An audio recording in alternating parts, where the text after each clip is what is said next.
তহবিল থেকে নিয়ে তাদেরকে খাইতে হবে না, বরং মা বাবাকে এই 3-এর পর থেকে মা বাবাকে সহযোগিতা করতে পারবে। আমরা আমাদের সিনিয়র সিটিজেনদের জন্য অনেক পরিকল্পনা আমাদের আছে। তারা বাগান বানাবে, তারা শাকসবজি তৈরি করবে, শাকসবজির চাষ করবে, ঘরে বসে বসে এমন কিছু কাজ করবে, এটার জন্য সরকার তাদেরকে ওদের জন্য কিছু কাজ থাকবে, যে কাজগুলো করে রাষ্ট্র থেকে তারা মাথাও পাবে, রাষ্ট্র উপকৃত হবে।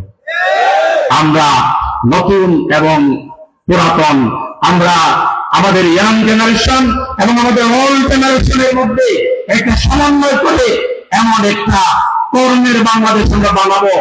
ওই এলিতে গলিতে যে আড্ডা দেয় এবং আমাদের যুবকরা ইফটিজিং করে, মদ খায়, গাঁজা খায়, আমাদের সন্তানরা আমাদের পরিবারের জন্য থ্রেট হয়, তখন হবে অ্যাসেট, থ্রেট হবে না।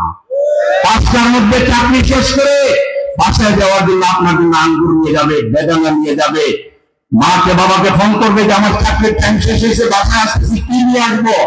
বাকি সময় বাসায় মা বাবা ছেলের বউ সবাই মিলে একসাথে আড্ডা দিবে, তারা আল্লাহর কথা স্মরণ করবে, জামাতে নামাজ আদায় করবে।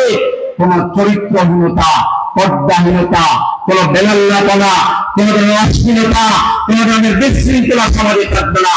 সমাজ একটা দ্রুত পবিত্র একটা নৈতিক সমাজে পরিণত হবে। আল্লাহ রাসূল এই জন্যই পৃথিবীতে এসেছিলেন, তিনি বলেছেন বহিষ্ঠু লিউতাম্মিনা মাকারিমাল আখলাক, আমি এসেছি মানুষের চরিত্রের পূর্ণতা সাধন করার জন্য। সেই চরিত্র কে দিবে? চরিত্রের দিকদার ছিলেন মডেল ছিলেন মুহাম্মদ রাসূলুল্লাহ সাল্লাল্লাহু আলাইহি ওয়াসাল্লাম এবং সাহাবায়ে কেরাম। আজকে যদি আমরা আমাদের জাতির ছাত্র এবং যুবকদের, শ্রমিকদের যদি চরিত্র গঠন করতে পারি, তাহলে এই সমাজে আজকে শিক্ষককে ছাত্র মানে না, মা বাবাকে সন্তান মানে না, আজকে বড়কে শ্রদ্ধা করে না, বড়রা ছোটকে স্নেহ করে না, একজন আরেকজনকে জঞ্জাল মনে করে, এটা তখন থাকবে না। আমরা এমন একটা সদাচরণ আমাদের ছাত্রদেরকে, যুবকদেরকে শিখাবো, রাস্তায় কোনো মুরব্বী হাঁটে গেলে, মুরব্বীর কোনো সহযোগিতা লাগলে আমার ছাত্র সহযোগিতা করবে। তার শিক্ষককে দেখলে দাঁড়িয়ে যাবে, স্যার কোথায় যাবেন, কোনো সহযোগিতা লাগবে কিনা। স্যারের হাতে কোনো ব্যাগ যদি তাকে বাজারে, ওটা বাড়িতে নিয়ে পৌঁছে দিবে। একটা চরিত্রবান জাতি, একটা সোসাইটি, একটা সমাজ আমরা কায়েম করব, যে সমাজে সবাইকে সম্মান করবে, বড়রা ছোটকে স্নেহ করবে, ছোটরা বড়কে সম্মান করবে, সন্তানরা মা বাবাকে শ্রদ্ধা করবে, মা বাবা সন্তানকে পালন করাকে ইবাদত মনে করবে। এরকম একটা চারিত্রিক সমাজ, নৈতিক সমাজ কায়েম করার জন্য বাংলাদেশের শিক্ষা প্রতিষ্ঠান কি যথেষ্ট? শিক্ষা প্রতিষ্ঠানে কি শিখায়? শিক্ষা প্রতিষ্ঠানের কোনো ক্ষেত্রে আমি শুনেছি যে বলে, এই মেয়েরা ছেলেরা তোমরা কোন সিনেমা দেখো, আমি তো এই সিনেমা দেখি। বাংলাদেশের মতো একটা সোসাইটিকে বিগত ফেসিবাদের শিক্ষামন্ত্রীরা 8জন 12জন এমন সব শিক্ষা ব্যবস্থা তৈরি করেছে, যেখানে নাচ গান নর্তন ফুটবল ছেলেমেয়েরা ব্যয়পনা বেরোনা শিখবে, কিন্তু তারা মানুষ হবে না, এটাই তারা করে দিয়েছে। আমরা শিক্ষা ব্যবস্থা চেঞ্জ করে দিব, আমাদের ছেলেমেয়েরা তাদের মা বাবাকে কষ্ট দিবে না, মা বাবা তাদের সামনে যে খাবার দিবে বাচ্চারা সেটাই আলহামদুলিল্লাহ বলে খাবে। বাচ্চারা ছোটবেলা থেকেই মা বাবার যত্ন করা শিখবে, পানের বাটিটা আগায় দিবে, সুপারিটা একটু খাইটা দিবে, মার মুখে তুলে দিবে যে মা তুমি খাও, এটা শিখাইতে হবে স্কুলে। স্কুলে মিস যা বলেন, স্যার যা বলেন, বাচ্চারা এটাকে মানা তাদের জন্য ফরজ মনে করে। এখন যে টিচাররা আছে তাদেরকে শেখানো হয়নি, তারা ক্লাসে এসে কোন সিনেমা ভালো, তারপরে তারা কোন শাড়ি পরেন, কোন কি করেন না করেন, এগুলো ছেলে মেয়েদের সাথে শেয়ার করেন। এক শ্রেণীর শিক্ষক আছেন যারা ওই তথাকথিত আধুনিক শিক্ষায় শিক্ষিত, যেটা কোন ইসলামের তাজিব সম্পর্কে তাদের কোনো নলেজ নেই। আমি তাদেরকে দায়ী করি না, কারণ তারা ওই ট্রাডিশনাল শিক্ষা ব্যবস্থায় তারা শিক্ষা পেয়েছেন, ভালো শিক্ষা তারা পান নাই। আজকে এই জাতির নির্মাণের জন্য রাজনৈতিক দলগুলোকে আপনারা জিজ্ঞেস করেন কার কি প্ল্যান আছে।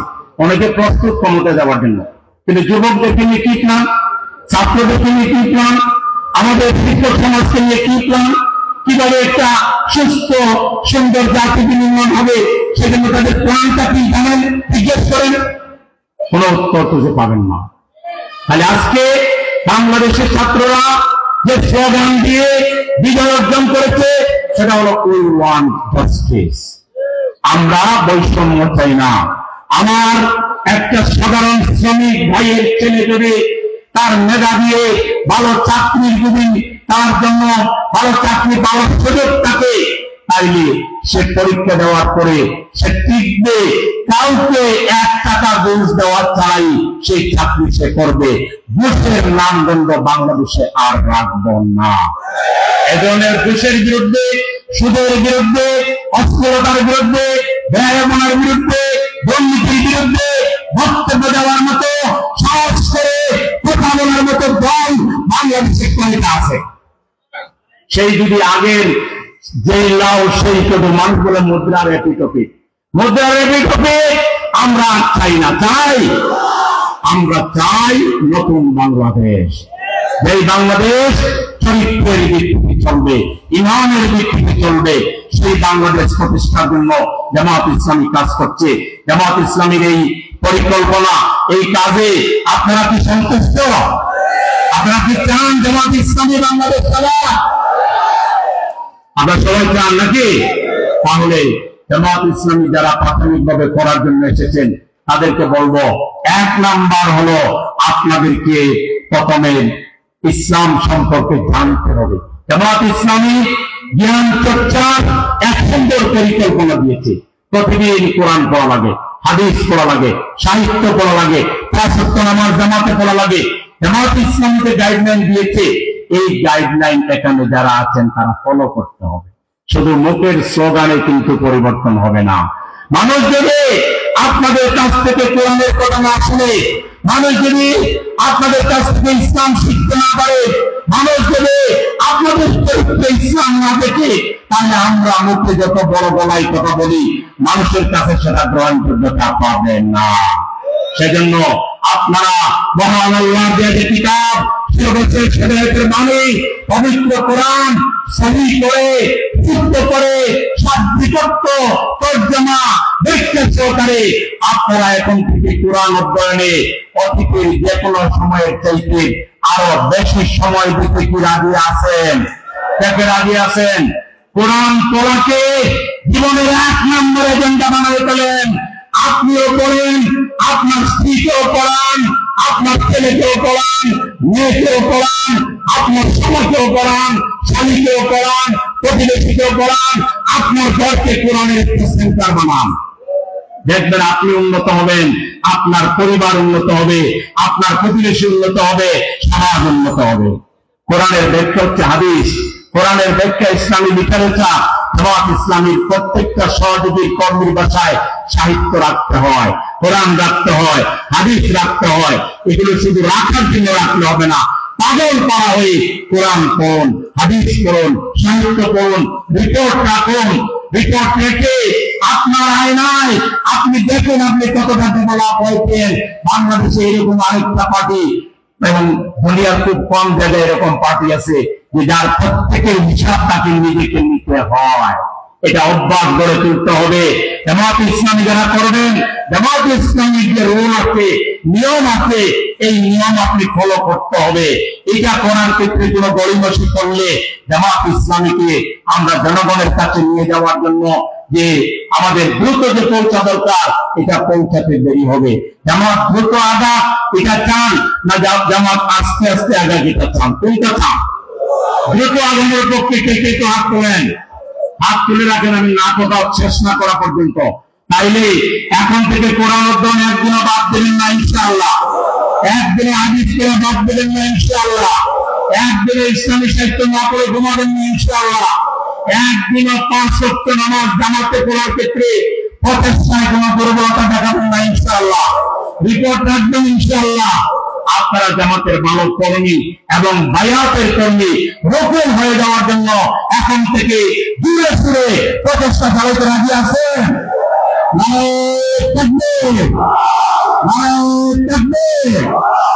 ইনশাআল্লাহ এই ওয়াদার উপরে আমরা থাকবো নাকি?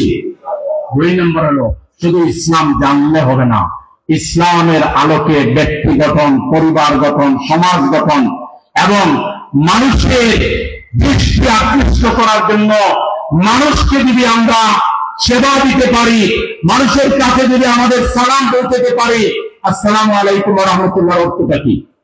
আপনার উপরে আল্লাহর রহমত। এটা ভালো কথা না খারাপ কথা?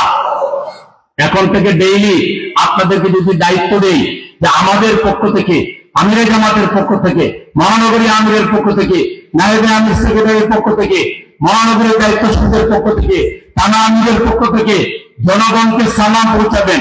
ডেইলি কয়টা সালাম পৌঁছাতে পারবেন? সালাম পৌঁছাবেন আর হাত করে একটু জিজ্ঞাসা করবেন যে আপনি কেমন আছেন, ওরা কোনো অসুবিধা আছে কিনা, কোনো প্রয়োজন কিনা। তিনি যদি বলেন যে আমার অসুবিধা আছে, আমি ডাক্তারে যেতে চাই কিন্তু আমার সামর্থ্য নাই, তিনি যদি বলেন যে আমি ডাক্তারে যেতে চাই, আর্থিক সামর্থ্য আছে, নিয়ে যাওয়ার লোক নাই, তিনি যদি বলেন আমার একটা মেয়ের বিয়ে দিতে চাই, ভালো পাত্র পাচ্ছি না, তিনি যদি বলেন আমার একটা ছেলে ইউনিভার্সিটিতে ভর্তি হবে, স্কুলে হবে, কলেজে হবে, কিভাবে হবে, ভালো শিক্ষা প্রতিষ্ঠান কোথায়, আমার একটু গাইড দরকার, এইভাবে তিনি যদি 100টা সমস্যার কথা বলেন, এই সমস্যাগুলো শুনবেন, নোট করবেন, আপনার নিজে থেকে যেটা যেটা সমাধান দেওয়া সম্ভব দিবেন। আপনি না পারলে পার্শ্ববর্তী বাড়ির সহযোগিতা নেবেন, ইউনিটের সহযোগিতা নেবেন, ওয়ার্ডের নেবেন, থানায় নেবেন। কোন জায়গায় যদি না হয় আমাদের কাছে ফোন করবেন, মেসেজ দিবেন। এখন তো ডিজিটাল বাংলাদেশ, নাম্বার দিলেন, মেসেজ করবেন যে আমি অমুক আদাবর থানার সহযোগী, আমার এলাকায় এই সমস্যাটা আমি অমুক অমুক জায়গায় জানিয়েছি, সমাধান না হতে আপনার শরণাপন্ন হলাম, আমরা আপনার সমস্যার সমাধান দেবো ইনশাআল্লাহ। তাহলে এরকম ডেইলি মানুষকে সালাম দেওয়া, মুরব্বীদেরকে সম্মান করা, ছাত্রদেরকে পেলে পড়ালেখার জন্য দায়িত্ব দেওয়া, যুবকদেরকে পেলে তারা যাতে চাকরি পায়, তাদের যাতে কর্মসংস্থান হয়, এই ব্যাপারে তাদেরকে দায়িত্ব দেওয়া, ইত্যাদি ইত্যাদি কাজ করার জন্য, মানব সেবা করার জন্য। মানব সেবা আল্লাহর সেবা। যে মানব সেবা করবে সে মূলত কার সেবা করবে? আল্লাহ সেবা করবে। ইসলাম দুই ভাগে ভাগ করা হয়েছে, হকুল্লাহ আর হকুল ইবাদ। একটা হলো আল্লাহর হক আর একটা হলো বান্দার হক। আল্লাহর হক নষ্ট হলে আল্লাহর কাছে সিরিয়াসলি ক্ষমা চাইলে আল্লাহ মাফ করে দিতে পারেন, কিন্তু পিতামাতার হক যদি নষ্ট করেন, স্ত্রীর হক যদি নষ্ট করেন, ছেলে মেয়ে যদি ভালো শিক্ষা প্রতিষ্ঠানে সামর্থ্য টাকা সত্ত্বেও না পড়ান, তার মেধার বিকাশে যদি সহযোগিতা না করেন, মেয়েকে যদি ভালো পাত্রস্থ না করেন, আপনি প্রতিবেশীর হক যদি আদায় না করেন, সিনিয়র সিটিজেনের হক যদি আদায় না করেন, শিশুকে যদি ভালো না বাসেন, খালি যার অধিকার পূর্ণ করলেন সে যদি আল্লাহর দরবারে নালিশ করে, সে মাফ করে না দেওয়া পর্যন্ত আপনার পার পাওয়ার কোন সুযোগ নাই। তাহলে হকুল ইবাদ কিন্তু কম গুরুত্বপূর্ণ নয়। আজকে আমাদের সমাজে হকুল ইবাদের কোনো খবর নেই। আমি নিজে ভালো নামাজ পড়ে রোজা রাখি, কিন্তু আমার প্রতিবেশী, তাকে যে দিনের পথে আনতে হবে, দাওয়াতি কাজ করতে হবে, এটাকে আমি ইবাদত মনে করি না। আমি ভালো, আপনি ভালো, কি হলো? আপনি যে প্রতিবেশীর হক আদায় করেন নাই, কিয়ামতের দিন আপনার ভূমিকার কারণে, আপনি সঠিক ভূমিকা না রাখার কারণে একটা মানুষ যদি বিপদে যায়, আপনি যদি আল্লাহর কাছে নালিশ করে, তাইলে তার বদামল আপনার কাছে চলে আসবে, আপনার নেক আমল শেষ হয়ে যাবে, শেষ পর্যন্ত আপনাকে আল্লাহর দরবারে আসামি হয়ে যেতে হবে। আল্লাহ মাফ না করে দিলে মাফ পাবেন না। তাহলে আমরা এখন থেকে মানব কল্যাণের নিমিত্তে মানুষের সাথে গণসংযোগ করব, সালাম বিনিময় করব, সালাম দেব এবং মানুষের সেবা করব, খোঁজখবর রাখবো। রাতের আধারে কাউকে যদি হাসপাতালে নিয়ে যাওয়া লাগে, আমরা ওই আউটডোরে নিয়ে ভর্তি করে তারপরে তার জন্য সিটের ব্যবস্থা করা, ডাক্তারের ব্যবস্থা করা, তার বিল কমানো, প্রয়োজনে পুরোটাকে ডিসকাউন্ট করে দেওয়া, কেন করা লাগে? এই রাষ্ট্রের দায়িত্ব যদি আপনারা নিতে রাজি না হন, তাহলে তার রেজাল্ট যেটা হবে, এই দায়িত্ব পালন করবে ওই সব বুকবাদী লোকেরা, স্বার্থবাদী লোকেরা। তারা ঠিকই কাজ করবে, কিন্তু আপনার আমার ঘাট থেকে, আপনার আমার পকেট থেকে তারা এর বিনিময়ে অনেক অনেক টাকা চুরি করে নিয়ে যাবে, পেটে নিয়ে যাবে। আপনি আমি শোষণের হাত থেকে রক্ষা পাবো না। সুতরাং এই জাতির দায়িত্ব বারবার ওই বুকবাদীরা, জিল্লা প্রেমিকেরা, স্বার্থবাদীরা তাই করো না, আমরা যারা আল্লাহ এবং রাসূলের জন্য, দিনের জন্য কাজ করি, আমাদের হাতে রাষ্ট্রের দায়িত্ব আসুক। এই ধরনের কনফিডেন্স, এই ধরনের বিশ্বাস, এই ধরনের আস্থা আপনাদের কি আছে যে রাষ্ট্রের দায়িত্ব আপনাদের উপরে আসলে আপনারা সঠিকভাবে দায়িত্ব পালন করতে পারবেন? পারবেন? কে কে বিশ্বাস করেন পারবেন? তাইলে এখন থেকে ঘোষণা দেওয়া হলো এই রাষ্ট্রে আগামী দিনে মানুষের যেসব সমস্যা রয়েছে এই সমস্যাগুলোর সমাধানে রাষ্ট্রের যে সেবাগুলো রয়েছে, রাষ্ট্রীয় যে সেবা রয়েছে, আবার বেসরকারি সেবা আছে, আবার জামাত ইসলামের পক্ষ থেকে আমরা ফ্রি মেডিকেলের অনেক ব্যবস্থা রেখেছি, আমরা অনলাইন মেডিকেল ব্যবস্থা রেখেছি, থেরাপির ব্যবস্থা রেখেছি, ব্লাড সুগার মাপার ব্যবস্থা রেখেছি, প্রেসার মাপার ব্যবস্থা রেখেছি, বাসায় গিয়ে হোম সার্ভিস দেওয়ার ব্যবস্থা রেখেছি। মানুষের জীবনের সাথে রিলেটেড এমন কোন সার্ভিস নাই যা জামাত ইসলামী দেয় নাই। আমাদের servicemen.com নামে একটা সার্ভিস আছে। আপনার ফ্রিজ যদি নষ্ট হয়, এসি যদি নষ্ট হয়, আপনার মাইক্রো ওভেন যদি নষ্ট হয়, কম্পিউটার নষ্ট হয়, লেপ নষ্ট হয়, পানির ট্যাঙ্কি যদি নষ্ট হয়, আপনার এই কি বলেন কারেন্টের যে কোনো কাজ যদি আপনার লাগে, যে কোনো ধরনের সার্ভিস সামান্য মূল্যে বা রিজনেবল প্রাইসে বাসায় গিয়ে জামাতের কর্মীরা করে। উদ্দেশ্য হলো সমাজে মানুষের কষ্ট লাঘব করা, মানুষকে একটু আহসান করা, মানুষের জন্য সমাজ জীবনটাকে সহজ করে দেওয়া। এই জাতীয় যে সামাজিক কাজগুলো আছে, একটা আছে রাষ্ট্রীয় সেবা, আরেকটা আছে বেসরকারি হাসপাতাল, স্কুল, কলেজ, মাদ্রাসা, দাতব্য প্রতিষ্ঠান, আবার আছে জামাত ইসলামী প্রতিষ্ঠান। এই তিনটার মাধ্যমে জনগণকে এখন থেকে আমরা ব্যাপক সেবার মাধ্যমে তাদের মন জয় করে তাদেরকে কোরআনের দিকে, ইসলামের দিকে এবং তাদেরকে দেশপ্রেমিক হিসাবে, তাদেরকে মুজাহিদ হিসাবে গড়ে তুলে বাংলাদেশের স্বাধীনতাকে হেফাজত করার জন্য, রক্ষা করার জন্য, তাদেরকে তৈরি করার জন্য ইসলামের ভিত্তিতে আল্লাহ যে কোরআনে বলেছেন ওয়াতাসিমু বিহাবলিল্লাহি জামিআন ওয়ালা তাফাররাকু, আল্লাহর রশিকে ঐক্যবদ্ধভাবে ধারণ করার জন্য আমরা জামাত ইসলামী এইটাই করছি। আমাদের ক্ষমতায় যাওয়া অত স্বাদ নাই।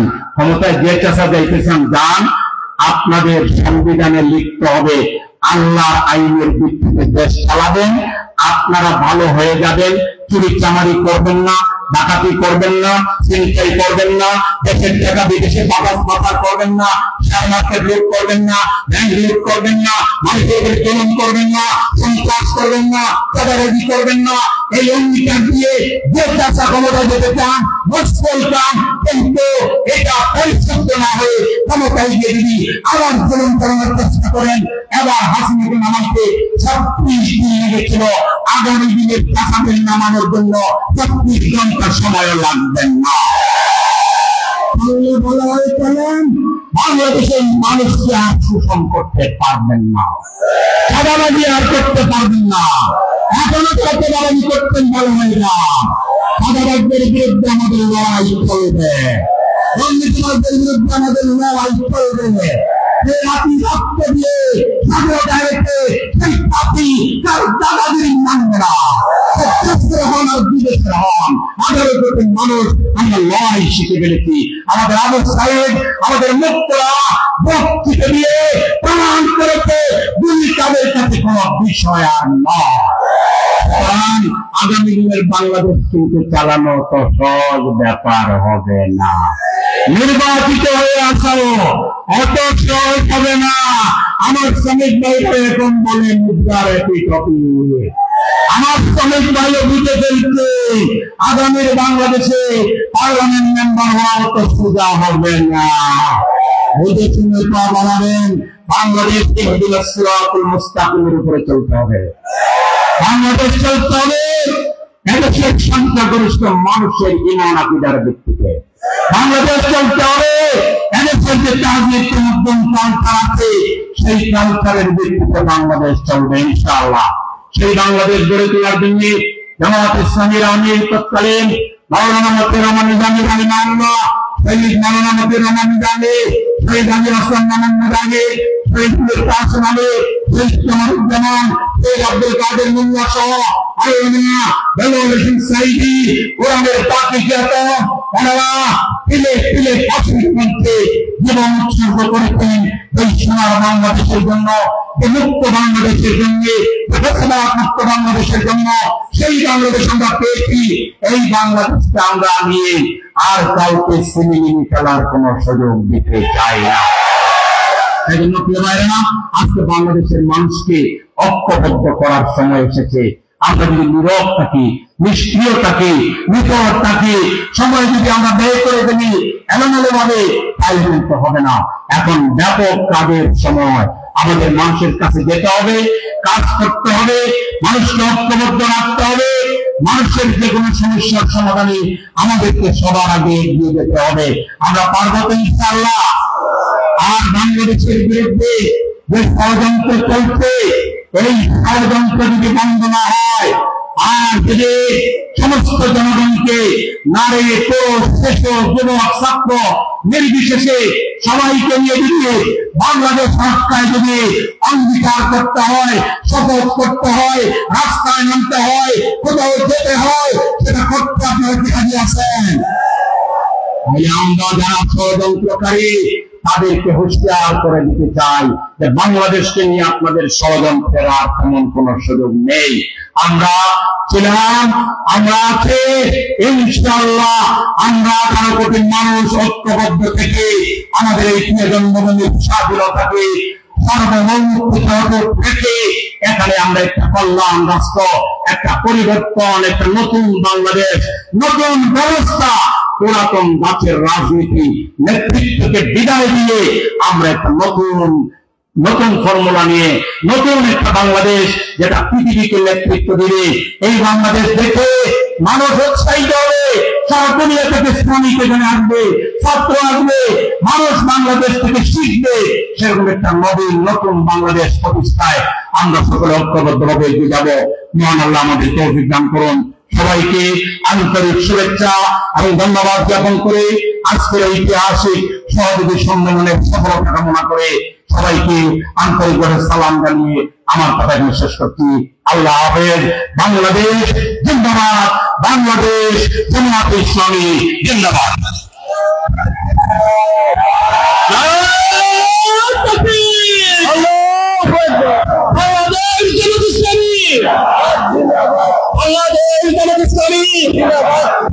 সম্মানিত সহযোগী ভাইরা, এখন সভাপতির বক্তব্য রাখছেন বাংলাদেশ জামায়াত ইসলামী আদাবর থানার সম্মানিত আমির জনাব আলামিন সবুজ। আলহামদুলিল্লাহ রাব্বিল আলামিন, والصلاه والسلام على سيد المرسلين وعلى اله وصحبه اجمعين। বাংলাদেশ জামায়াত ইসলামী আদাবর থানার ঐতিহাসিক সহযোগী সমাবেশের সম্মানিত প্রধান অতিথি, ঢাকা মহানগর উত্তরের সংগ্রামী আমির জনাব জননেতা সেলিমউদ্দিন, উপস্থিত ঢাকা মহানগর উত্তরের সংগ্রামী সেক্রেটারি জনাব ডক্টর রেজাউল করিম সহ আজকের সমাবেশের সম্মানীয় অতিথিবৃন্দ, আমার সামনে সমাবেত প্রাণ প্রিয় সহযোগী ভাইরা, আসসালামু আলাইকুম ওয়া রাহমাতুল্লাহি ওয়া বারাকাতুহু। শুরুতেই আপনাদেরকে অন্তরস্থল থেকে মুবারকবাদ জানাচ্ছি। সেই দুপুর থেকে পর্যন্ত এখন পর্যন্ত অত্যন্ত ধৈর্য সহকারে আপনারা সকল মেহমানের বক্তব্য শুনেছেন এবং সুন্দর সুশৃঙ্খল ভাবে প্রোগ্রামকে বাস্তবায়ন করেছে। সংগ্রামী উপস্থিতি, আজ আমরা সবার বক্তব্য থেকে একটি শিক্ষা নিতে চাই। আগামীর বাংলাদেশ সব নেতৃত্বের বাংলাদেশ, আগামীর বাংলাদেশ আল্লাহর আইন চাই, সব লোকের শাসন চাই, এই স্লোগানের বাংলাদেশ। সংগ্রামী ভাইরা, আমরা এতক্ষণ এখানে আমাদের সমাবেশ পরিচালনা করেছি। এই সমাবেশ পরিচালনা করতে গিয়ে আমাদের এই প্রোগ্রাম স্থলের আশেপাশে মানুষের কিছু দুর্ভোগের সৃষ্টি হয়েছে আমরা জানি। অতএব আমাদের প্রোগ্রামের আমাদের আদাবর থানার পক্ষ থেকে আমরা এই এলাকার স্থানীয় মানুষদের কাছে ক্ষমা প্রার্থনা করছি, আপনারা আমাদেরকে মাফ করে দিবেন। সংগ্রামী ভাইরা, আজ এই সমাবেশে মহানগরী আমির আপনাদেরকে যেসব বিষয় ওয়াদা করিয়েছেন, আমরা সামনে সে সকল বিষয় সর্বদিকে আমাদের জামায়াত ইসলামের কার্যক্রম পরিচালনা করে যাব, এই কথা রেখে আজকের এই ঐতিহাসিক সমাবেশ এখানেই সমাপ্ত ঘোষণা করছি। ওয়াখির দাওয়ানা আসসালামু আলাইকুম ওয়া রাহমাতুল্লাহি ওয়া বারাকাতুহু।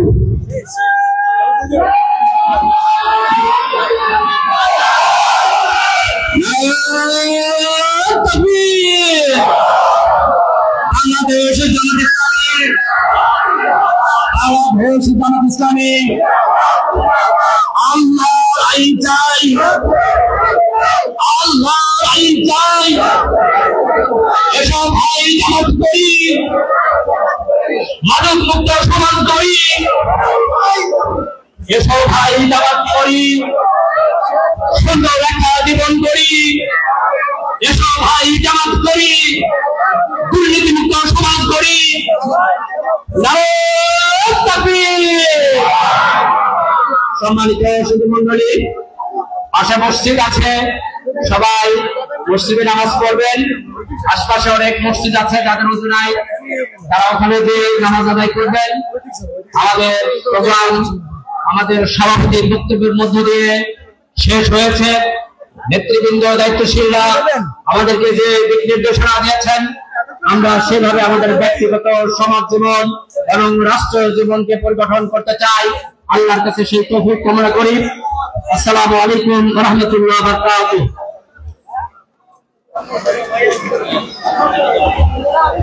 আসসালামু আলাইকুম। সকল স্বেচ্ছাসেবক ভাইদেরকে অনুরোধ করছি আপনারা প্রোগ্রাম স্থলে চলে আসুন। সকল স্বেচ্ছাসেবক ভাইদেরকে অনুরোধ করছি আপনারা প্রোগ্রাম স্থলে চলে আসুন। রাস্তায় যে সকল ফটোকেট দেওয়া হয়েছিল এগুলোকে সরিয়ে দিন, যানবাহন চলাচলে সহায়তা করুন এবং সকল স্বেচ্ছাসেবক ভাই দ্রুত প্রোগ্রাম স্থলে চলে আসুন।